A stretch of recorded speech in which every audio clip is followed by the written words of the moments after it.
1 साल बीत चुका था। ढोलकपुर वापस शांत था। गांव के लोग फिर से खुशी से जीने लगे थे। हर पूर्णिमा को लोग एक दिया जलाकर ठुन ठुन ठुन साहुर को याद करते थे। पर एक रात कुछ ऐसा हुआ जो फिर से सब कुछ बदल के रख दिया। लाशें फिर से मिलने लगी। हर 2 दिन बाद किसी न किसी के घर के सामने एक कटी हुई लाश पड़ी होती। गांव फिर से कांप उठा। एक दिन सब लोग महाराज के पास पहुंचते हैं और रो रो कर गांव की घटनाओं के बारे में बताते हैं। रात को महाराज 2 सेनापतियों से कहते हैं, जाओ और खोजो इस कांड के पीछे कौन है। लेकिन सुबह सिर्फ उनकी लाशें लौट कर आईं। एक का सिर था ही नहीं, दूसरे के पैर कट चुके थे।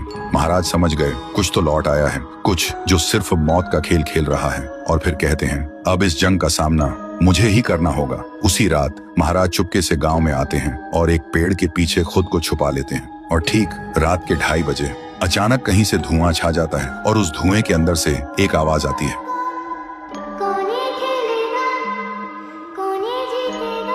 और फिर धुएं के बीच से निकलती है एक गुड़िया, गोल आंखें, एक बेजान सी मुस्कान, लेकिन चेहरा मौत का पैगाम।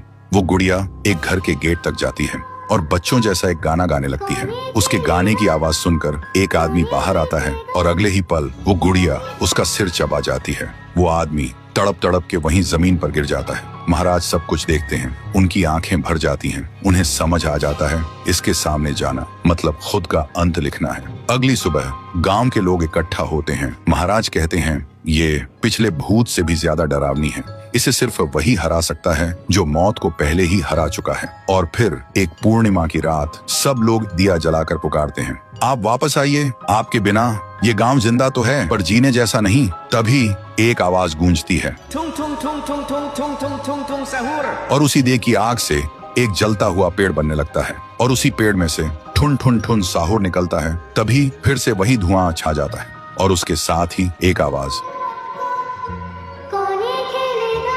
सब लोग घुटनों के बल गिर जाते हैं और कांपती आवाज में बोलते हैं, हमें बचाइए, वो आ गई है। ठुन ठुन ठुन साहुर एक जोरदार जंप करता है और सीधा उस धुएं में घुस जाता है और शुरू होती है एक आखिरी जंग। ठुन ठुन ठुन साहुर और गुड़िया की। जमीन कांपने लगती है, आसमान से बिजली गिरती है और जब धुआं हटता है तो दिखाई देता है गुड़िया बिखर चुकी थी। हाथ अलग, सिर अलग, पैर अलग। और तब से गांव में फिर से एक नई सुबह हुई। महाराज मुस्कुराए, गांव वाले जीने लगे और उस दिन के बाद ठुन ठुन ठुन साहुर सिर्फ एक भूत नहीं रहा, गांव का रक्षक बन गया। लेकिन उसी रात कुछ ऐसा हुआ जो किसी को भी पता नहीं चला। गुड़िया का सिर, हाथ, पैर अपने आप जुड़ने लगे थे और फिर वो वहां से चली गई। तो दोस्तों, अगर आप देखना चाहते हैं पीहू वर्सेस गुड़िया तो इस वीडियो को 1 लाख लाइक्स तक पहुंचा दो।